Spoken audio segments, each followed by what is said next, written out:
Welcome to your Daily 5 for Tuesday, February 6th, 2024. I watched a 1982 slasher film that has had at least three titles, including the one that I watched it under. The original title, when it was released, I believe, in the UK before it came to the US, was Pranks. Then it was changed. Well, the filmmakers wanted it to be Death Dorm, but apparently the distributor in the United States didn't like that title and changed it to The Dorm That Dripped Blood.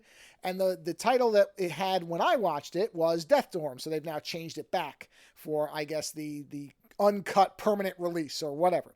In any event, this is a film that, as I said, came out in 1982.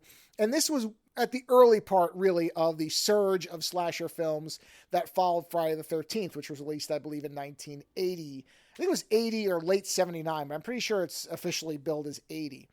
So this, as you would expect, Friday the 13th made a bunch of money, and anytime a movie makes a bunch of money, you're going to have a bunch of movies that try to copy it.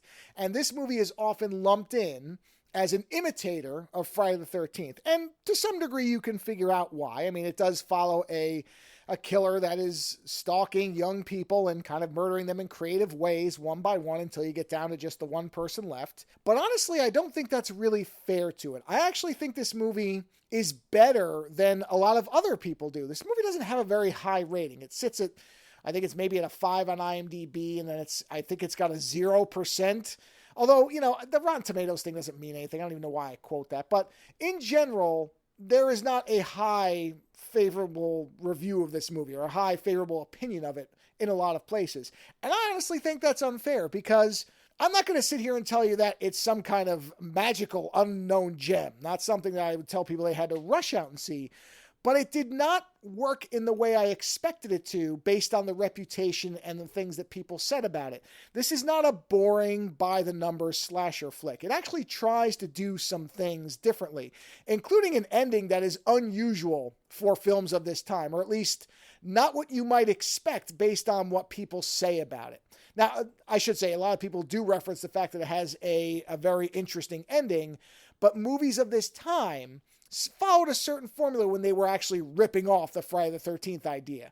It would get down to one person, and that one person would probably defeat the killer in some kind of, inventive way. The killer would come back a couple times and finally be defeated, at least for that film. That's what you expect to happen, and that's not what happens in The Dorm That Dripped. I'm just going to call it Death Dorm. It's easier. In Death Dorm. And also, the way that the characters are, which again is unusual for movies like this, I actually cared about these characters to some degree. Don't get me wrong, they're not really well written, they're not deep characters, they are pretty superficial, but there was something about the way the movie was constructed where I actually felt bad for the people that I knew were eventually almost all going to get killed, if not all going to get killed. In a movie like this, you know what's going to happen to a large degree.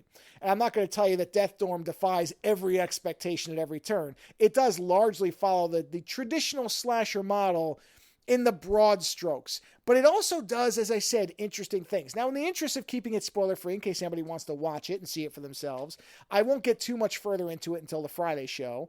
But I would actually recommend this to people. Don't be put off by the fact that a lot of people write this movie off as just another Friday the 13th imitator. I've seen people say that it's boring.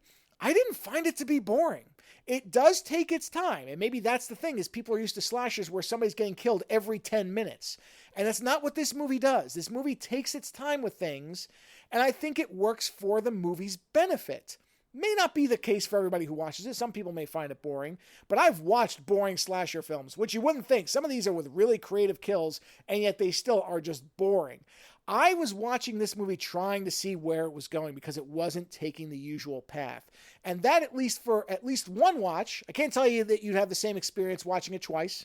I don't know if I'll ever watch it again. I might not. But I actually found this one to be entertaining in the things it did differently. It didn't suddenly break the mold of slasher films. I'm not going to pretend it did.